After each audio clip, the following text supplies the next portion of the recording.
listening to the Retail Razor Show, where your expert hosts and their guests cut through the clutter in retail and retail tech to shape the future of retail. Hello and welcome to Season 3, Episode 16 of the Retail Razor Show. I'm your host, Ricardo Belmar. And I'm your co-host, Casey Golden. Welcome to Retail's favorite podcast for product junkies, commerce technologists, and everyone else in retail and retail tech alike. And this episode is not only special as so many of our episodes are, but it's also unique in that this is an episode that's all about how the retail industry can do something to make a difference in the lives of children in need everywhere in the world. It's a very powerful episode, one that has so much deep meaning for so many people. It's a rare moment when we get to use our platform to really make a difference by supporting an incredibly impactful charity. It really is tech and tears. Yes, and if you're wondering, we are, of course, talking about Retail ROI. Way back in Season 1, our third episode of the podcast, in fact, we had two special guests on the show to talk about the history of Retail ROI, a unique charity that is supported by the retail industry and the entire ecosystem of vendors, analysts, consultants, and tech providers in retail. Greg Buzek, president of IHL Group, and Vicki Cantrell, CEO of Vendors in Partnership, and both fellow Rethink Retail top retail influencers, joined the show to share the history of this charity. And for those listening who are not familiar with Retail ROI, it's an organization that helps vulnerable children around the world, whether orphans, foster kids, adoptions, or just helping schools that lack running water and electricity to really just have a better chance at education and bringing them food to their table when needed. Retail ROI works with so many other charities to bring these missions to life, and they've helped hundreds of thousands of kids around the world over the past 15 years. I first became involved with them about 7 years ago or so in a project they supported in Liberia during the Ebola crisis, and also doing a simple webinar to school kids in Honduras about career paths that they could look forward to. But I'll save those stories for the replay of our Season 1 episode, which is what we'll be doing later this episode. I'm so glad we're replaying this episode from Season 1. Listening to Greg and Vicki's story, you can't help but celebrate their massive accomplishments. And we're also fortunate that our favorite guest host on the show, Jeff Roster, is also in the replay telling his story and involvement and support for Retail ROI. In fact, the only thing I can think of that would be better than just listening to the replay of that episode would be to have Greg and Vicki back on the show today to give us an update on what 2024 has in store for Retail ROI and share with us what will be happening in their annual NRF Week fundraiser event, Super Saturday. I 100% agree. So it's a good thing we do have Greg and Vicki with us today for just such an update. So let's jump right into our quick chat with Greg Buzek, president of IHL Group and president of Retail ROI, plus Vicki Cantrell, CEO of Vendors in Partnership and co-founder of the VIP Awards and Retail ROI board member.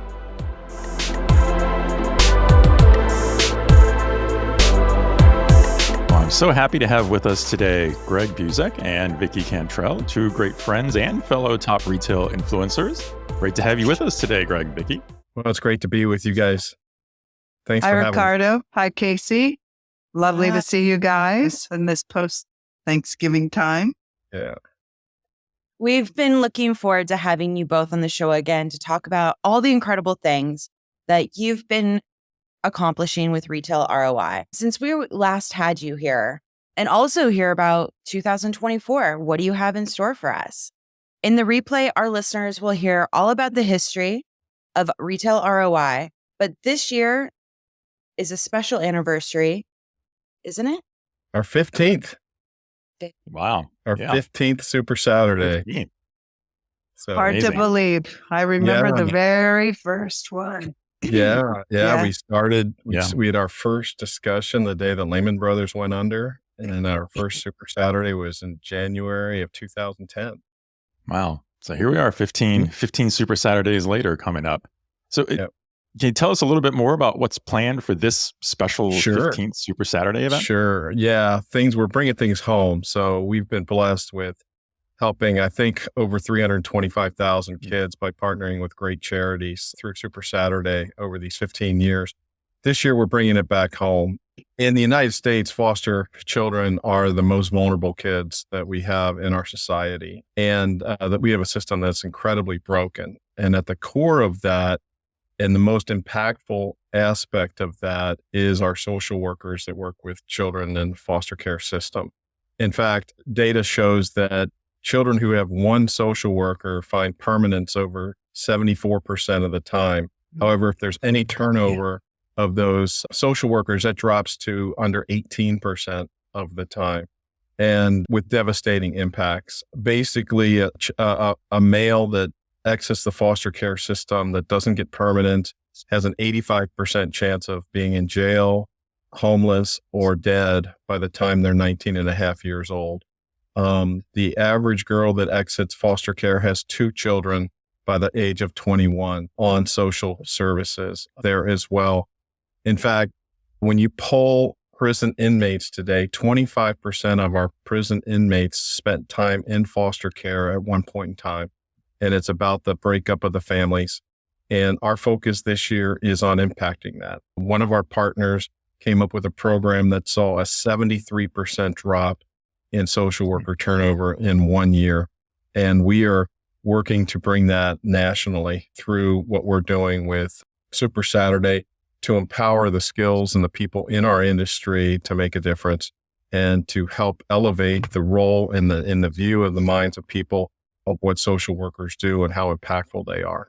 Those are just amazing statistics. And I know it's not the first time I've heard you go through this, but I'm always, every time I hear those numbers, I'm just shocked at what an impact that can make.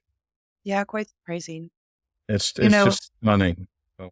It's what makes such a difference. And when we look back over the years and over the charities, that all the work that we do, all the trips that we take, all the impact that we have is by partnering and going alongside people in country, or, finding ways to not only go alongside great partners, but also to go back up the chain and figure out where the problem is and see if you can have an impact before somebody becomes an orphan or has another issue to deal with. And I think this year, and what Greg just talked about and why we're so passionate about it, is we've gone back up the chain to try to stop or impact something from happening in the first place.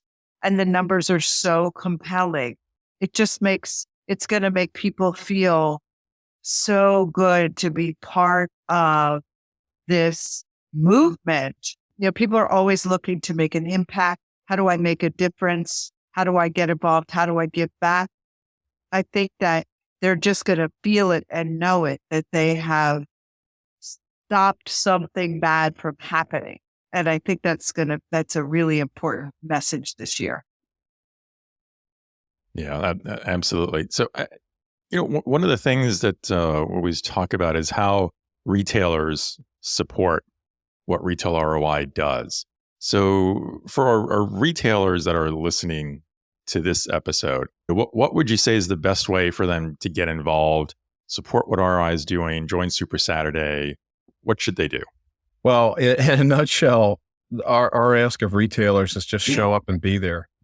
Be there for the content, be there for the networking. We make all of our money through sponsorships from the vendors. It is the most unique day you will ever see in a retail conference. You guys can attest to it, so it's not just my words there, but you show up that day, you attend the networking meetings, you listen to the content on AI and the state of the store and great emotional speakers, and just be there. That's the biggest thing. You'll help 250 children by just being there. You being there helps us raise the funds that we need to do this work. And that's our ask. Just show up. And I would say, look, let's be honest. Let's talk about that. We're saying just be there. And the reason we want you there is because the sponsors give us money. Okay. And we know this industry and we know how it works, and sponsors will say what retailers will be there, but also understand that what that day is like. I always talk about partnership. the day is so impactful. What Greg just said about what you're going to hear. First of all, great content, okay, from your peers and colleagues, great impact content. And then we'll talk about our special keynote speaker. But don't think that your presence there helps us get sponsorship, but don't think that this is a situation where you are going to be bombarded. These are people that come to this event that have a heart for all the work that we do. And these are good, amazing friends and colleagues in this industry, regardless of which side of the table you sit on. This is not a hard sell event. It's just a wonderful networking partner event and just being in the room with like-minded people. This is the only fundraiser you'll ever go to where there is no financial ask of you personally. There's absolutely none there other than you participating in the day and talking to people. That's very true. So speaking of partners, how can our listeners that are also retail technology providers become a sponsor? That's easy. It's easy to do. You just go right to the website, RetailROI.org, and right on, obviously we're featuring Super Saturday now, so you can get to it right from the homepage or through events and clicking on Super Saturday, and you'll see the link for sponsorship opportunities. I will say that we are running up against a deadline, and so we only have about 2 weeks. December 15th is the deadline for all of us to understand who's going to be in the room and how we can execute on what you need. And, RetailROI.org, homepage, sponsorship opportunities. Perfect. Greg, Vicki, thank you so much for being with us today. These updates on Retail ROI and Super Saturday, I can't tell you how important it is to just be able to make sure everybody's getting involved. Our retail crew and families and listeners, we're all connected. We have all been, working together on so many things. So I just think that this is just imperative that we also get together to do something just wonderful. We want to ask all of our listeners and viewers to please reach out to any of us to learn more about how you can help raise awareness and gain support for Super Saturday. Yeah, and especially after having heard how much impact there is for each and every retailer that just shows up, just as Greg said, just for showing up at Super Saturday, what impact that can have and how many kids you can help just by being there, because that directly translates into the funding and support from sponsors. And Greg, I guess we should real quick mention of who's the special speaker. Sure. This year for our keynote, we have the one and only Daryl McDaniels of Run DMC, who spent time in the foster system himself. He is going to be with us to share his story and motivate us that day. You'll be up close and personal, and it might get a little tricky. Who knows? That's going to be exciting. It's going to be exciting, I think, and pretty emotional at the same time, which, if we haven't said it enough, that's probably the hallmark of this event, right? Is how the combination of the technical thought leadership you'll hear, the networking, and just the emotional exchange that'll happen from hearing about all these incredible stories of how children are being helped through what Retail ROI does. So I guess one more time, Greg, for the retailers in the audience, how do they register? Just the same places you find the sponsorships there. It's just retailroi.org, and you'll see a registration link, and that's it. All right. Excellent. Thank you so much, Greg. Thank you, Vicki. Both of you, thanks so much for sharing a little bit of insights on what's coming up for this 15th anniversary Super Saturday coming up. I can't wait to be there and to see everybody in person and to hear all these amazing emotional stories we're going to hear. And thank you guys for always taking, for being such champions and helping us get the message out and getting the message out yourselves, and doing all that you can with all of your resources and your reach to really push this. You guys are amazing advocates, and we really appreciate it. Now let's dive into our special replay. Think of it as Taylor's version, because it's Taylor's world and we're all just living in it. Our replay of the celebration of Retail ROI episode with Greg Buzek, Vicki Cantrell, and Jeff Roster.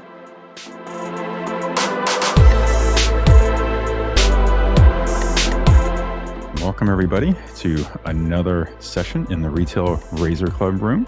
We've got a special one today where we're doing a celebration of one of what I feel is one of the most important organizations in retail today, and that's Retail ROI. And some of you in the audience are very familiar with Retail ROI and what it's accomplished and what it's done in the past, and maybe others in the audience might not be quite as familiar. You'll get to learn quite a bit about it through the course of today's session. We've got a couple of special guests with us today, Greg Buzek and Vicki Cantrell, who I probably can't think of anyone else who can do a better job of telling us everything there is to know about Retail ROI. And as I say that, I'm sure Jeff is ready to jump in and raise his hand as well, being the person that introduced me to Retail ROI many years ago. So with that, why don't I ask Greg and Vicki to give a brief introduction to yourselves. Vicki, why don't you go first? Hi, everybody. Great to be here on a Friday afternoon at 5 o'clock. I won't give Ricardo any grief because everybody does.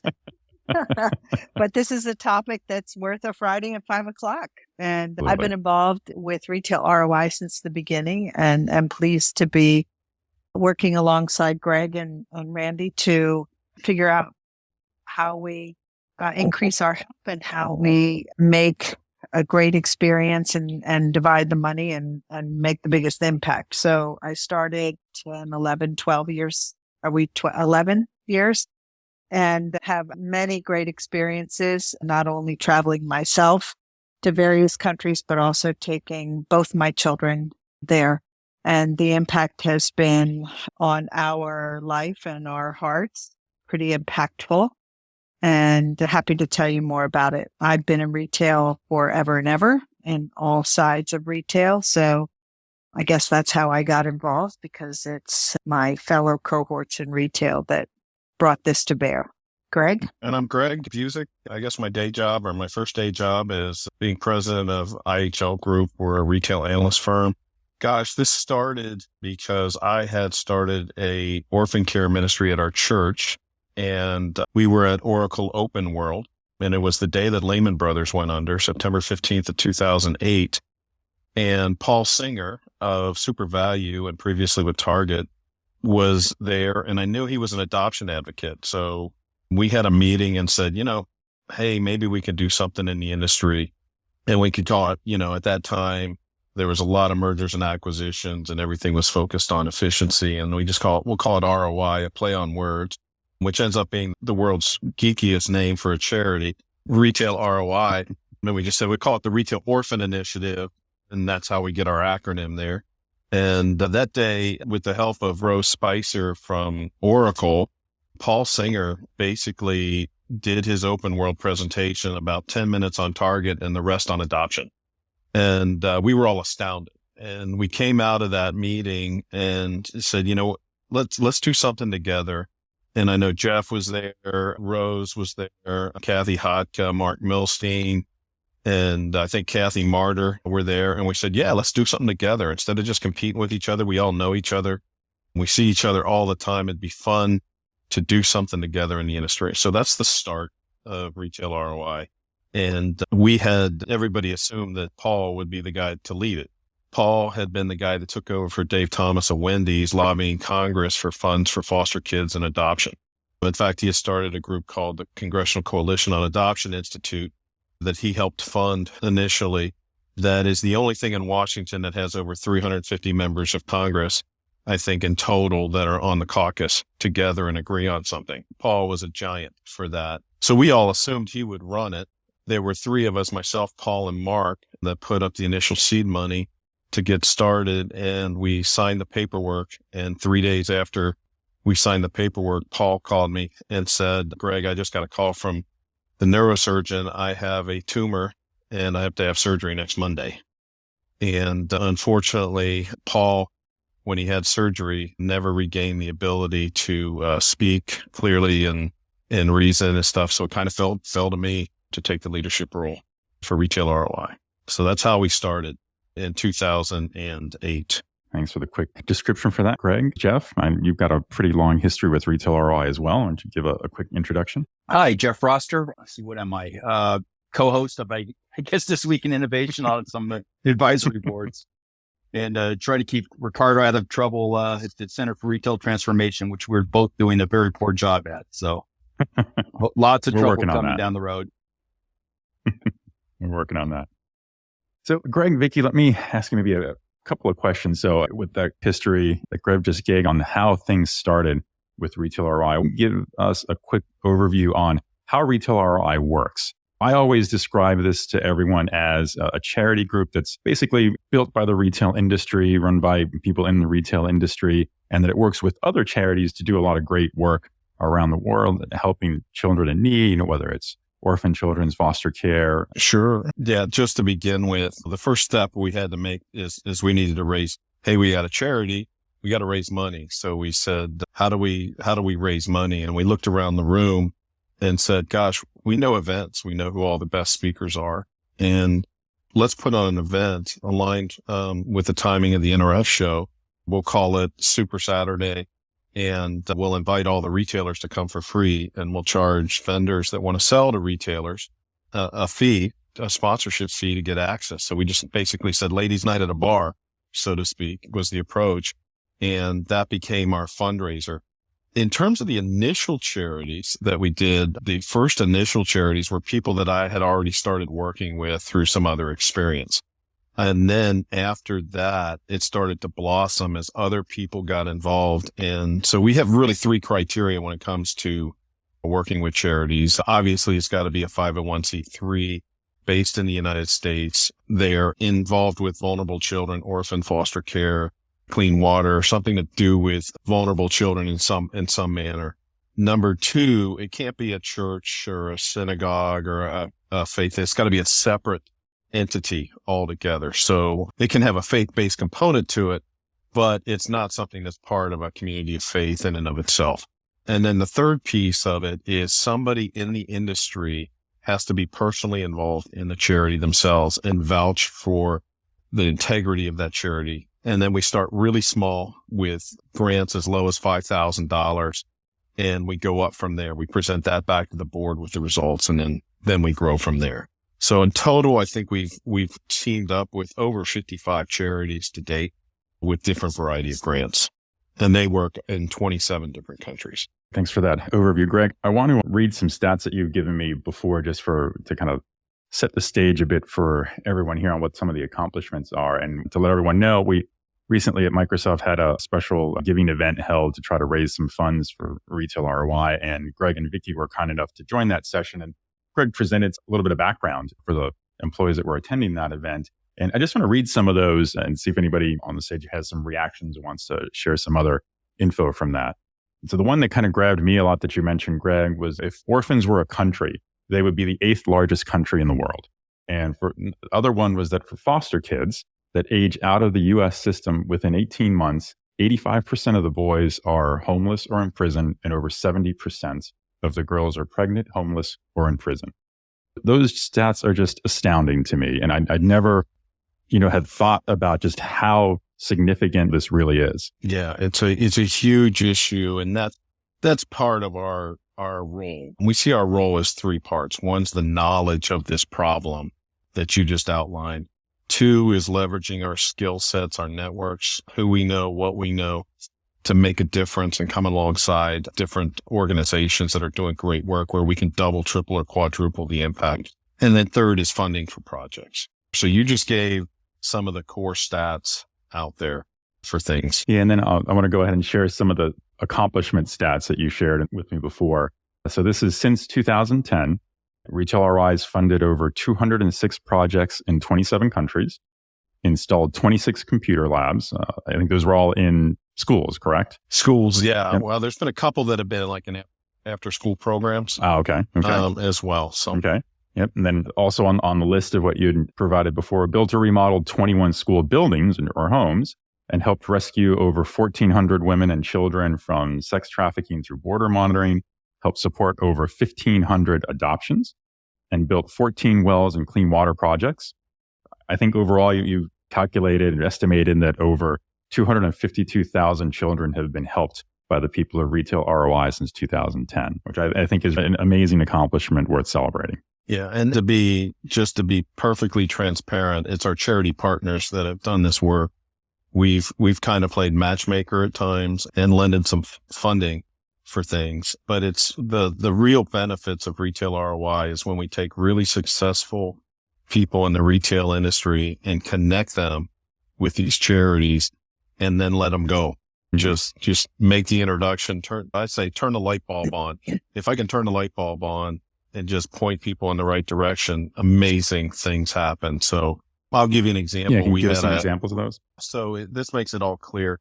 So we had a need in Honduras. We had a school of 650 kids that literally they had enough money to feed the kids or to pay the teachers. They couldn't do both. So they reached out to us. And we said, well, what do you need? He says, well, we need corn because we make 4,300 tortillas a day by hand there to feed the kids. And so we looked at it and said, well, where can we get corn? And we said, who's the biggest buyer of corn? Well, it happened to be Cargill. So we placed a call to Cargill. Cargill ended up donating the 2 containers of corn. There was only one problem. It came in individual pieces. They were literally, comes out of the grain silo into the train car, and that's how they deliver it. Well, we needed to figure out how to get it to Honduras in some sort of package. So somebody at Cargill then took it upon themselves and said, you know what? I know somebody that's got a seed packing plant. Let me call them and see if they're willing to pack it for us. And so they did. They agreed. Fisher Seeds agreed to pack it into 50-pound bags. And then there was another lady who does shipping and logistics for a living. She ships containers all over the world every day. She came on board and she scheduled the FDA inspection, the shipping, and we had a year's supply of food delivered for $7,500 for 650 people. That's just one example of a project that was there. Ricardo, that's a great one that Greg talks about. But when we talk about bringing retailers or bringing people in the industry alongside these charities, it could be in any number of ways. And it's largely based on, as his example shows, what's already in their sweet spot, how they're job every day, and just suddenly applying what they do every day to a new situation. We had a guy, Bob Moncrief, who developed an entire curriculum around kind of how kids could build their business. And what when Greg talked about that we go alongside our charity partners, these are people that are on the ground and understand how to, get things where they need to be. But they also, what we're trying to do is give these charities or people we work with the ability to sustain themselves, whether it be growing crops or whatever. And so this was a situation where these kids, when they graduate, they needed to have a skill, start a business, go to college, etc. And so he developed an entire curriculum. I think he was with Accenture at the time, Greg. Mm-hmm. And so we had this startup Shark Tank competition where we, on our trip to Honduras, Jeff, me, Lori Mitchell-Keller, several other heavy hitters in the industry were able to judge these and listen to their pitch as is after they had been through the whole curriculum. So I guess, wow, it really is, and that has continued every year and has now expanded into Jamaica. Jamaica, South Africa, Haiti. Yeah. So 4 different countries that's gone. In fact, just recently in Jamaica, Parker Avery Group, to shout out to them. They've taken it to a whole new level with the entrepreneurial program. And we had 6 students go through an 8-week course. And I'm telling you, the winning presentation there, I've seen 40-year-old MBAs not do as well as this 18-year-old did. In sharing their vision for the cosmetics business they wanted to create. Basically, it's a cosmetics for African or dark-skinned people that have acne. And how do you provide cosmetics that heals the skin as well as provides beauty and makeup on top of it? And it was just fabulous. And Parker Avery invested, I think it was close to $6,000 US into seed funding to help get that launched there as a result. So it's really special when, like I said, when we can get people connected and go. And there's so many examples of it. Sometimes it's just funding. So like in the country of Liberia, the heart over there was, hey, you got 85% unemployment. So you've got kids in schools. We need to get them job skills. Well, one of the great things that happened is we started funding a vocational training program there in both construction, computer learning. We had interior design, cosmetology. And this week we got notice that 54 kids graduated from those programs. Wow. And have the opportunity to jobs. But here's where it's really exciting. Through the funding of Intel and HP, we built a school there. We paid for a school to be built. It cost about $35,000 for a K through 6 school. The kids in the construction, supervised by the engineers over there that were teaching them, they built their duplicate of that school for middle school for $10,000. Wow. As a result of that. And they learned along the way. And they've since built a dorm for the girls' side. And so that's one there. So those are the kind of projects that we take on where we can really impact things. And I would think of it, the way that you think about it is it's a hand up, not a hand out. Right. And it's how do you change family trees? How do you give, and South Africa is a perfect example of it, because in South Africa is the only place where we have a continuity of care from 3 years old all the way up through getting jobs through college. There's a school there for little 3 to 5 year old preschool kids that are kids from the townships that are there. We actually help pay for kids to go to English speaking school for about 15 to 20 kids there. And then 14 of those kids to go into a leadership high school there, which is the only mixed gender, mixed race school in that area. And it's like it's just high quality as a U.S. private school. So we have 14 there. We seed funded a small college fund. And we just 2 years ago had our first student come from the township and graduate from college. And I got word today that we have 5 more that are graduating this week in South Africa as a result of that opportunity. So that continuity of care. And then when we go there, on a trip, the small kids, we've helped build the school. We essentially just make sure that our money's being used properly, play with the kids and have fun there. But when we go to that high school, we teach classes. We literally share our career trajectory. We give forecasts. Dave Finnegan from Orvis and myself, we taught about what the impact of AI and machine learning is going to be, how graphene can transform the world for things. He shared how they've got fishing rods with graphene now that have accelerometers in there, and you can benchmark yourselves on the fishing rod compared to the best fishermen in the world with doing things. So it's to spur on these things. I think Vicki's done a call. You've done a call down there, right? With the students? Did you not? Yeah. You did. Yeah. And we taught marketing classes when we were in Honduras also. Right. There's one thing that I know we're going to probably talk about trips, but I was going to go there next.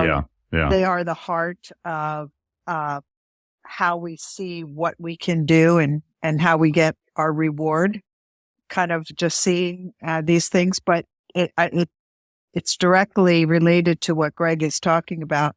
So we've had the great fortune to take our children many of us have taken our children on these trips. And Vicki, can you kind of describe for everyone how the trips take form? And when we say we're talking about the Retail ROI trips, what does that really mean? So I'll use Honduras as an example. We have somebody in our kind of group that kind of is the leader for a particular country. And again, remember that we're working with on the ground charities. So they help us with the logistics. We don't have to figure a ton of this out ourselves, but we arrange to all get to the airport at about the same time, flying from various and sundry places and across the U.S. And we try to get there around the same time, and we have transportation that gets us to our final destination. Many times the hotels that we stay at they're certainly absolutely fine and sometimes very nice. Greg had a very great experience with almost a resort.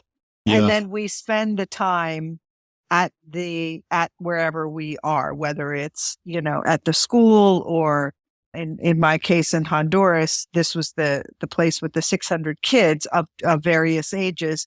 And so our meals are handled, etc. And so again, you're working with a partner on the ground. So we always feel safe. And our children, we say, 13 is about the youngest, maybe 12, depending upon the child. But I started taking my son when he was 15, I believe.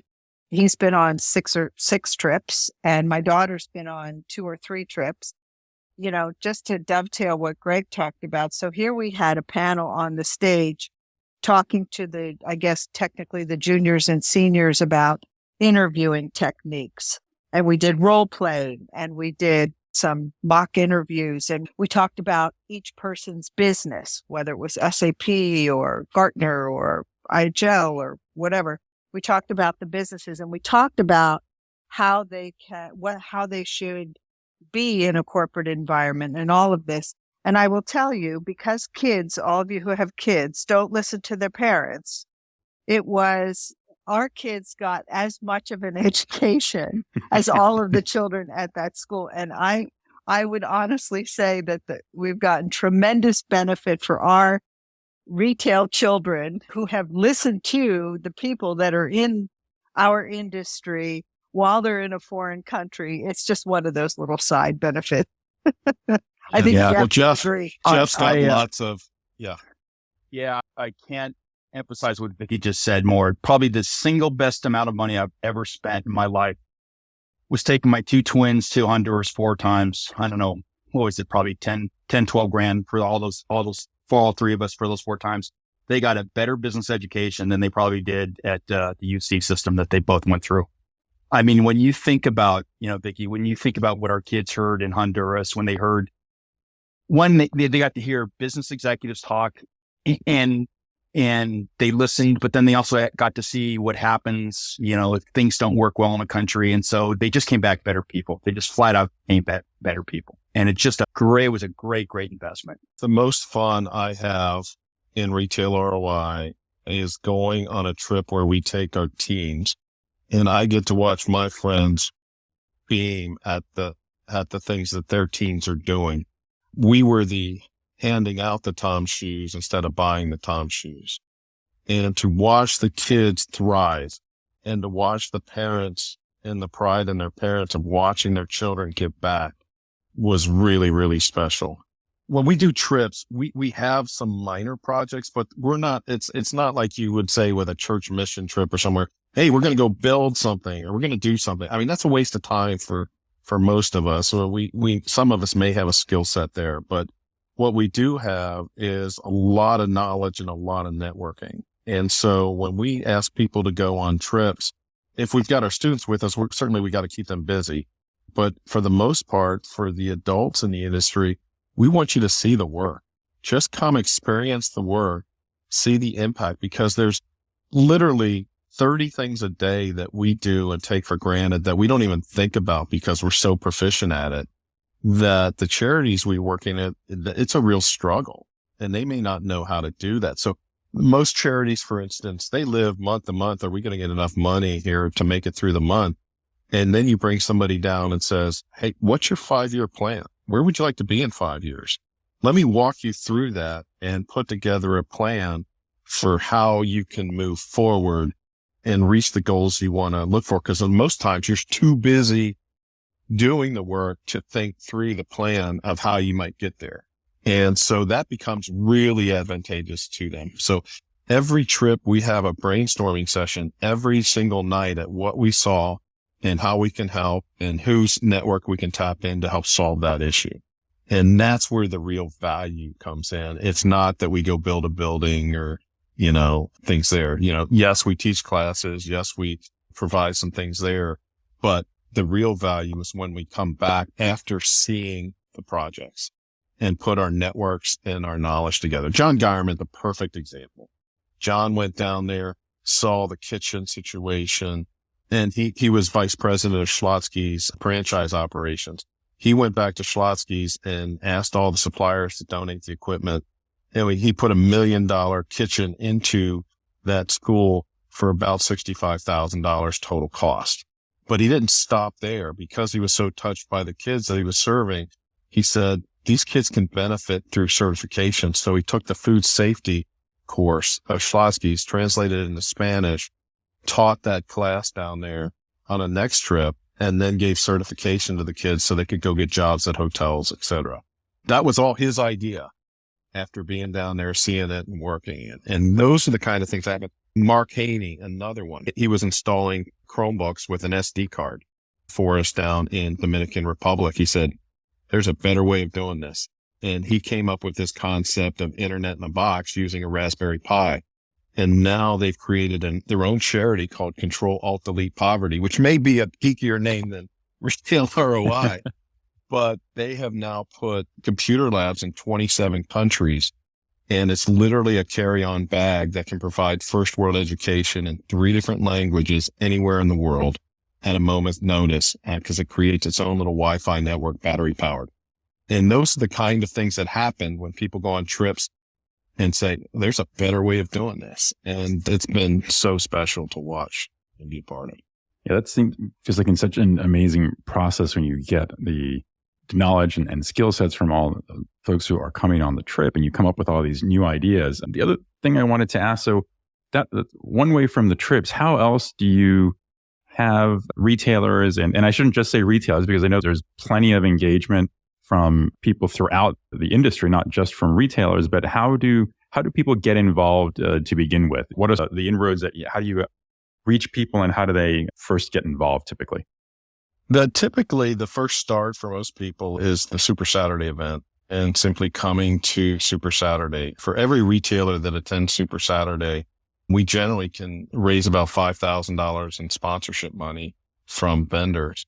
And that's usually the first step. Now, when you think about $5,000, what does that mean? Well, that means first world education for about 400 kids. That means clean water for a community of 500. By just attending the event. So that's the first step. The next thing is just joining your colleagues on a trip. And Jeff can attest to this. I'll let Jeff share this story, just the impact of the community that's built on the trip and the breakdown of barriers when it comes to business relationships as a result. It's a lot better than golf. So Jeff, you want to share your story with Lori about Lori and how when you were at Gartner, the challenges of getting her on a call? Well, probably the most effective, in 20 plus years of being an analyst, probably the single most effective time I ever spent was those 2-hour bus rides in Honduras. And Vicki was on those. I mean, we literally had a who's who on that bus. And as an analyst, being trapped with leaders from all the software companies was just phenomenal. And so what was neat about that is, especially as an analyst, and the vendor analyst relationship can be kind of loving like a linebacker and a running back. But when you're actually working and sweating and out of your business attire, it was just phenomenal. I mean, it just was absolutely phenomenal. Now, that doesn't mean I pulled back on any of the analysis I would do with any vendor, but it's just nice to be able to have that sort of underlying relationship and it's really cool. I mean, it was really probably easily, I think, the best money I've ever spent. And I don't say that loosely. It just was a grand slam on every single level. Jeff, you brought up a good point about the vendor community and supplier community in retail and how their participation is. And that's the side of the industry that I come from. And that's how I got involved with Retail ROI. But this all makes sort of an open question for you, Jeff, Vicki, Greg, really for any of you. How do you engage with the vendor community on this? Apart from just, is it the sponsorship at the Super Saturday event that typically is what gets that part of the community engaged in supporting the charities? Or are there other things that happen based on your experience? I would say there's 2 aspects of it. The reason that Greg talks about Super Saturday is just the exposure. Okay. It may be treated as a sponsorship, but what the real benefit is the content that happens that day and the exposure. The other thing where solution providers get involved is when people understand the need, okay, and let's say it happens to be a retailer and they're dealing with a project or see a need, they have an entire ecosystem of solution providers that they deal with in their everyday life, and they will reach out to them to get involved or to help. So those are, 2 ways that I would think. I'm sure Greg can add on to that. Well, the vendors have also leveraged what they do for part of this. So we've had situations where people want to donate their cloud business for things. We've had an offer from a vendor before to handle the mobile devices. One of our charities has a strawberry business in Zambia. And, right now it's still a paper-based business with delivery drivers and other things, but to set up a, full-on accounting system, and that is just like you would have for any vendor here calling on your local Kroger or Walmart associated with that and offering their solutions that way. The other thing that is funding related is often incorporating retail ROI in their customer events when they've done things like for SAP, we did a food packing project. Jeff was involved in that one where they filled a container worth of protein rich meals for orphans and vulnerable kids in the afternoon instead of playing golf. That was a fantastic event. Actually, that was Lori again, because she got so motivated from being in Honduras. She actually built that into, what was it? One of the SAP conferences. We literally took over a full retail ballroom. forum or something like that. Yeah, something. It might have been bigger than that, Greg, but it was a big conference. And they brought in teams. And what happened was like SAP sales teams from regions would come in and would compete with each other. And, you've got a bunch of engineers in there. So these guys are all recreating the processes while they're filling, and there was hooting and hollering. I mean, it was probably the most fun I've had in a business event in an awful long time. And it was, I don't know how many hundreds of boxes we produced, but it was a ton, and literally a ton, more than a ton. I think it was close to 25,000 meals that you guys provided through that. Wow. Yeah. Wow. So there's ways of I guess the point of ROI is just, how do we do something impactful, but fun and support business? And I would argue, I'm sure more business was done inside that room than out in the golf course, because, salespeople would bring their clients and it just was a blast. We got, Dusty and all that stuff, but just a phenomenal thing. And there's probably 15 other examples where the other executives have adapted different processes inside their own business processes. And that's really the kind of the magic. Yeah. And I can't overestimate or underestimate how valuable it is when a company joins a trip and says, you know what, we want to make this part of our core belief system for our company. And that's what happened with Aptos when they got involved. They started going to a variety of different places and decided, hey, we would really like to adopt the program with Lifesong in Haiti.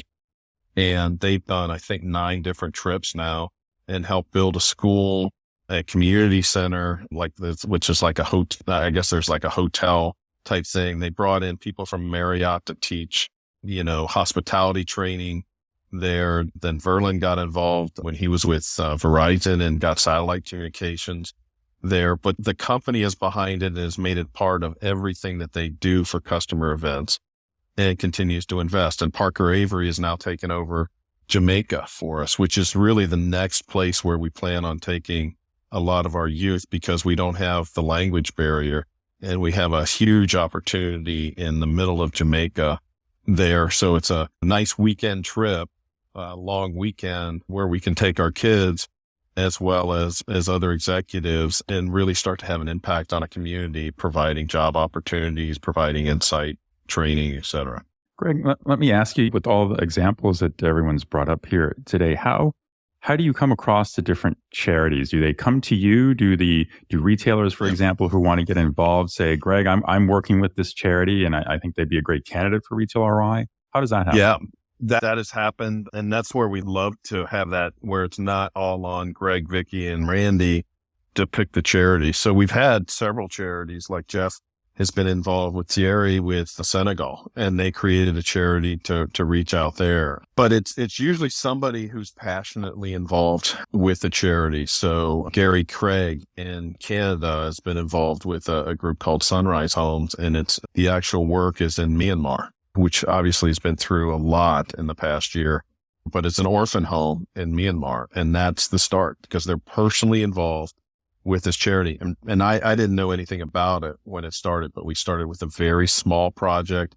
We get the video back, we get the story back, we let Gary share about the impact, and then we decide whether or not we want to invest more into that.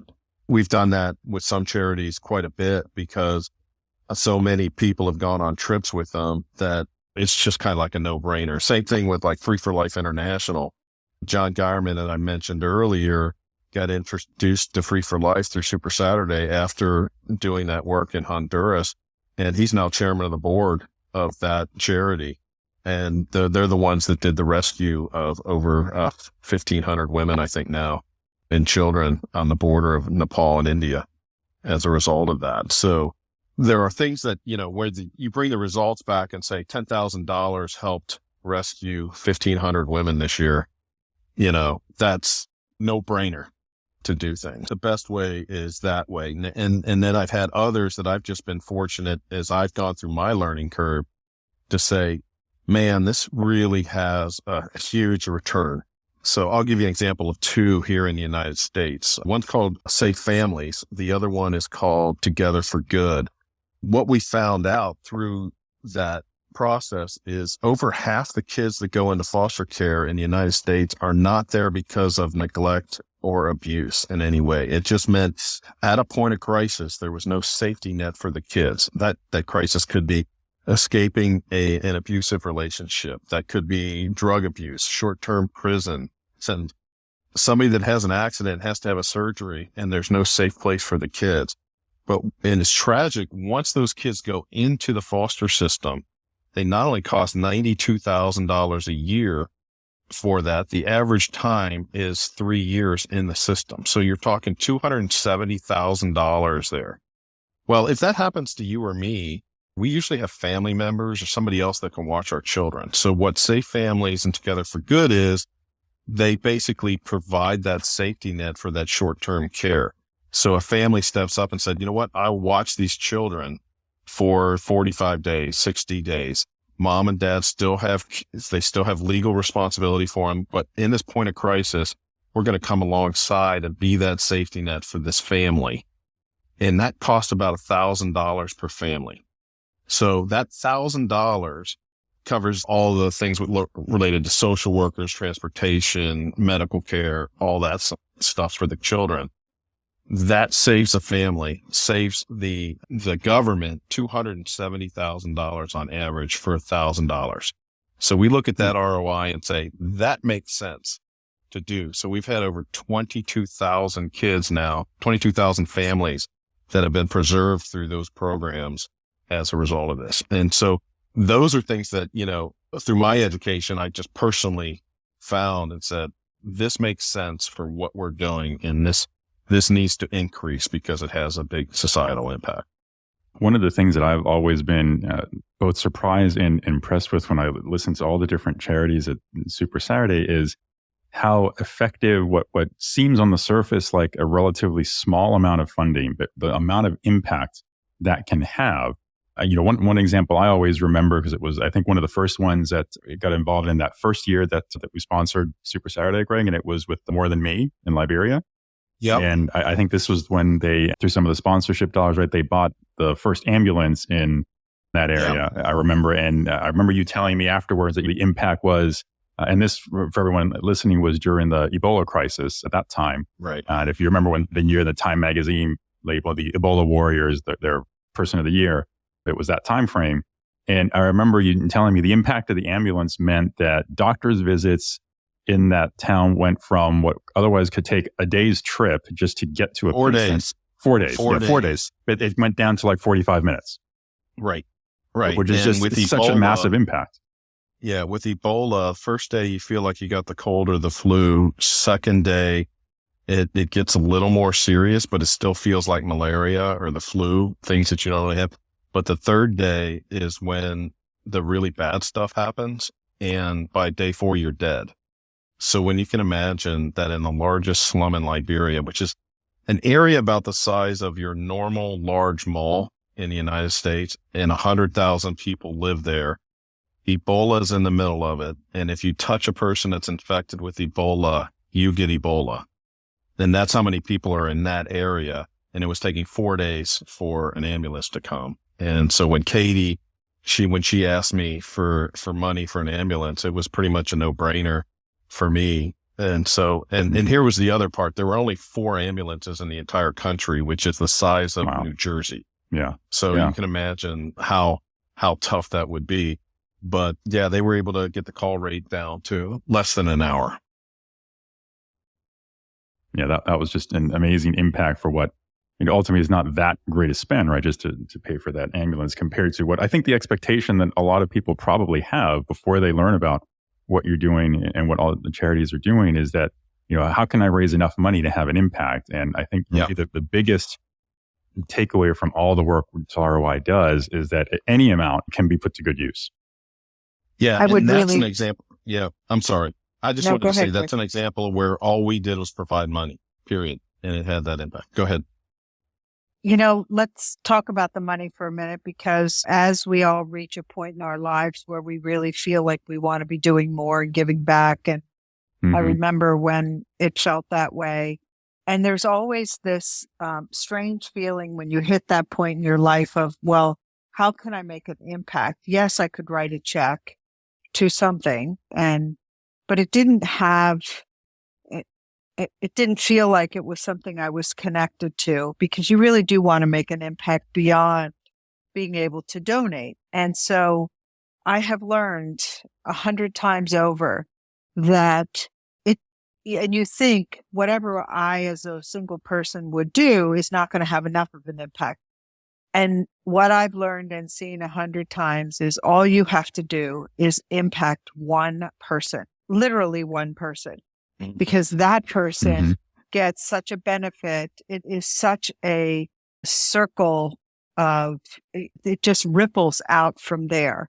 You help one person, they got a leg up, or if you meant something to them at that moment in their life, they help somebody else, Your impact is astounding just by helping one person. And we help a lot of people, and we help a lot of, just the interaction of listening to these kids' stories and sponsoring them, which is minimal money impact, but it makes a huge difference to their life. So you will make a huge difference with just the smallest amount of effort because of the ripple effect that you will create. Yeah, so I'll give you I'm sorry. Go ahead. Go ahead, Greg. I give you one example with a real life person. When we went in 2016 to Liberia, we met a young lady named Grace who was going into the 12th grade. And this is prior to Mark creating these Raspberry Pi computer labs. She was in the 11th grade. She lost both of her parents to Ebola, and she got placed in this orphanage. And she had potential. And we gave her a Chromebook, a $250 Chromebook. And she not only graduated from high school, she went on to graduate college and is now a school teacher because we were able to give her a Chromebook with Khan Academy to help her learn and finish her education for $250. Oh, it's fantastic. I remember each year at each Super Saturday event, you've always got at least one of those stories of how that impact has affected that one person. They've been on stage at Super Saturday and told their story, from everything about their story, from where the low point was to how everything's changed for them once these, what you might otherwise think are very small impacts, but they have such a major change in someone's life when it happens. I think these are just amazing stories. Yeah, we have a special reprised edition of a young man named Demetrius Napolitano. Yeah. Demetrius is coming back to share an update on his life. And for the listeners here, Demetrius is a young man who grew up in 32 different foster homes in Harlem growing up. And he had one social worker that believed in him. He should have been a statistic. He should have been dead. And he was on that path. And that social worker believed in him. And he has since graduated from NYU. He was an intern in Congress there. He got to work for the Robin Hood Foundation in New York City with John Paul Tudor Jones. And he's now impacting youth in his region there. But I don't want to give the whole story, but he's an amazing young man who happened to get adopted when he was 24 by a 32-year-old couple there. And then so now he has the name Demetrius Napolitano. So he's a young black man that looks like Eddie Murphy with an Italian last name. And it's a really special story. And we're going to be catching up with him at Super Saturday. That's fantastic. That's fantastic. So, Greg and Vicki, let me ask you, we've kind of talked about how some of the retailers get involved. We talked about how solution providers in retail have helped both from their sponsorship and resources. How do other people, let's broaden kind of the retail ecosystem, if you will, and how do other people get involved? Maybe they're not a retailer. They may not work for a tech company providing retail solutions, but would one get involved with Retail ROI? Well, like I said, coming to Super Saturday, being a part of that. We also have a fundraiser each year related to the March Madness. We call it March Gladness, where we do small things where people donate gift cards that we have as prizes, and we play brackets. And so we built a school in Haiti that by playing brackets and winning prizes. So that's a real simple way. Broader than that is just joining a trip. Get involved, join a trip. I will tell you one way you can impact, and it has nothing to do with Retail ROI, but has an amazing impact. Go to our YouTube channel, Retail ROI YouTube channel, and look up Nicole Taylor and the Socialite program that is right in your community. What Nicole found out is that social workers are some of the people with the highest turnover in the country because of the burnout and the emotional impact of that. What they found is children that go into the foster care system, if they have one social worker, 74% of the time they find permanence and find a family to live in, 74% of the time. When that social worker changes, it's only 26% of the time. So they created a program called Socialite, which was just adopting a social worker, encouraging a social worker, providing a gift card, a note of thank you, flowers on their birthday, inviting them to lunch, and just telling them that they mattered. In their one county, they dropped the turnover rate from 69% to 29% in 1 year, just by people being appreciated for what they do. And that's something we can do in every one of our communities, is find out from our local foster care, can we get a list of folks and leverage our networks in our area. Maybe it's your community of faith that wants to come and be a part of that. But just adopting those folks, encouraging those folks, telling them that they matter, they're making a difference, and that has such a dramatic impact on the potential for children that they serve. It's hard to quantify it because it's so impactful. Yeah, that one is just amazing to me. The level of impact and effect it can have just by doing something so simple, right? To just thank someone for what they're doing. Right. And there's a saying in this foster care adopted community is not everybody's called to adopt. Not every person is called to be a foster care, but we can all do something to assist. That can be respite care for an adopted family. That can be just providing a dinner there, providing a night out for a foster family, but just coming alongside of those folks in that community to make a difference. So one question for you, given the different charities you're working with today, are there any of those that maybe we haven't touched on yet that you want to highlight that maybe anybody listening or someone that catches on the replay might want to get involved with? Well, gosh, I don't want to pick favorites there. I've mentioned several. I think there's opportunities with Control-Alt-Delete Poverty if you want to sponsor a computer lab and First World Education. There's one called the Fergus Simpson Foundation that we're working with in Jamaica that is really a grassroots just getting started there, but an opportunity to completely impact the community of Chapelton in Jamaica with job opportunities and with, one of the things that happens is that you give a man a fish versus teach a man to fish. Well, what happens if there's no pond?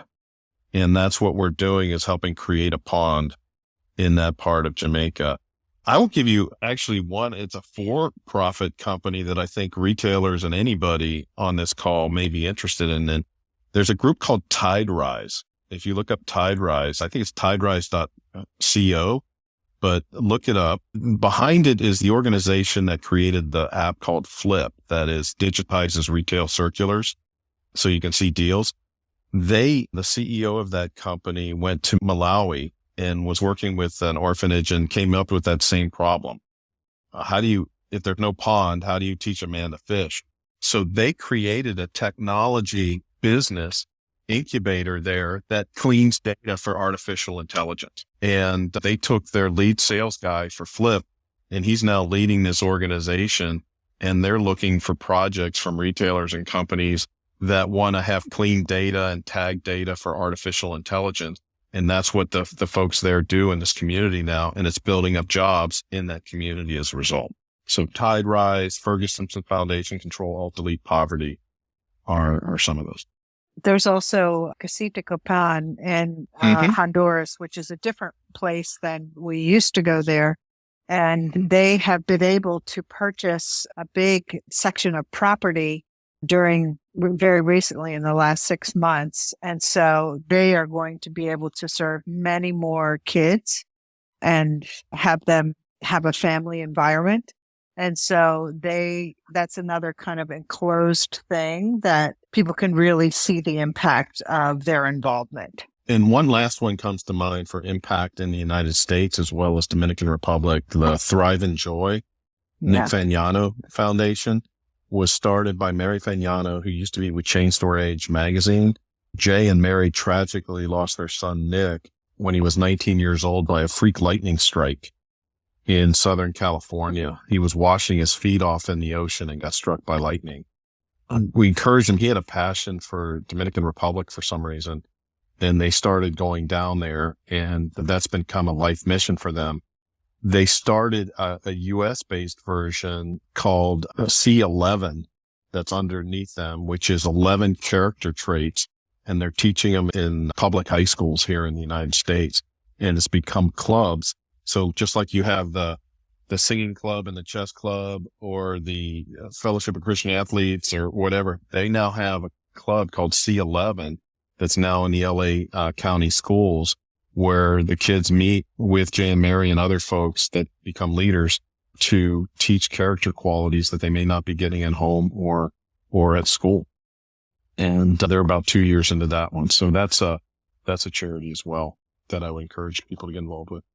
All of those are absolutely wonderful ones. Thanks for sharing all of those, Greg. Before we close out the room, as we're coming to the top of the hour here, any last thing you want to mention about the upcoming Super Saturday event? Well, it's the Saturday before NRF, January 15th. It's going to be right in Times Square. You can find out more information, the agenda at retailroi.org, and there'll be a link right on the homepage there. We have former special agents of the FBI sharing the latest ransomware techniques and things coming in, and sharing how to protect yourself and your family and your companies as a result of that. We have Andy Lodato is going to talk about his new book and to share some things on how to build a world-class IT organization and how to build innovation even during a point of crisis. And then we're going to share our latest data from consumer studies, what's going on with all these digital journeys, and then finally our annual store study that we do with RS News. So that's all part of the content that day. And then you get to meet a lot of the charities right there. This is always the best event during NRF week.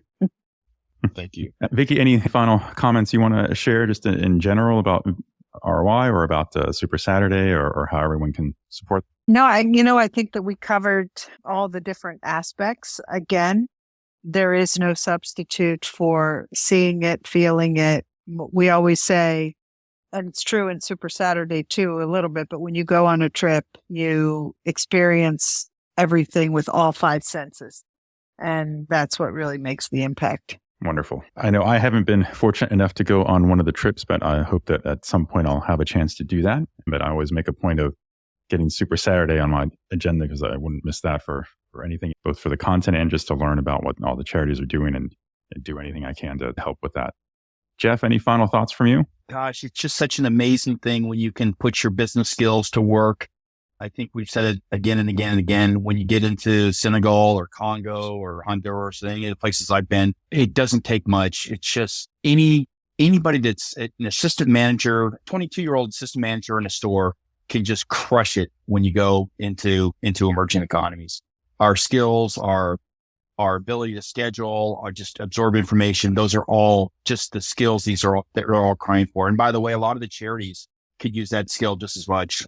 gosh, the charities folks are, their heart's 2 sizes too big, but sometimes their business experience is 2 sizes too small. And that is a perfect match for what any retailer can do. It's really, really worth the effort. Take your kids, get them involved. You'll never regret it. It's just a huge, huge opportunity that you think you're doing good. And guess what? You end up getting more than you'll ever give. Guarantee it not. That's a great point. Great point. So I think on that note, we will go ahead and close out the room. I know I recognize a lot of names down there and a lot of great supporters for Retail ROI. And I hope to see some of you at Super Saturday. And thanks everyone for joining us. I want to thank Greg, Vicki. It's been wonderful hearing all the stories today. I always enjoy talking about Retail ROI and trying to find new ways to support all the great work that's being done. So thank you so much for joining us today. Thanks, you. Ricardo. And we hope to see you next time. Thanks, everyone. Bye. See ya. Bye-bye. Thank you.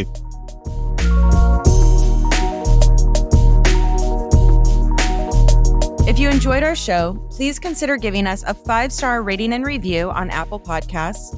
Remember to smash that subscribe button in your favorite podcast player or watch us on YouTube so you don't miss a minute. And have you tried the Goodpods player yet? Give them a spin and follow our show. We recently hit the top of the charts in indie management and marketing podcasts. We love hearing feedback from our Goodpods fans. If you want to know more about what we talked about today, take a look at the show notes for handy links and more deets. I'm your co-host, Casey Golden.